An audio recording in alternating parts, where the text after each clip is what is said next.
PRTL.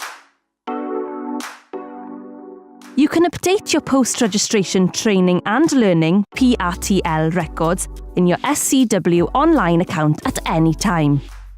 We strongly recommend that you update your PRTL as you complete relevant courses, training, to ensure that you can identify a shortfall, but also to ensure that you do not risk your registration lapsing if you are unable to complete and submit this information in time. You should log into your SCWonline account. Hover over the My Registration option in the bar menu at the top of the page. Click on Post-Registration Training and Learning, PRTL. You will be taken to this page where you should note the current period dates. Only courses undertaken during these dates will count towards your PRTL at renewal.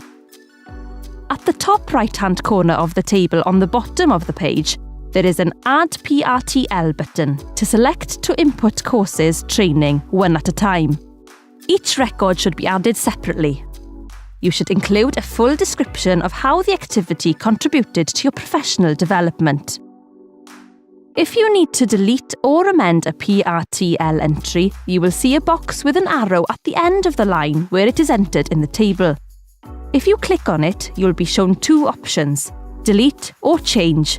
You can export your PRTL record to an Excel spreadsheet so that you can access the information when not online.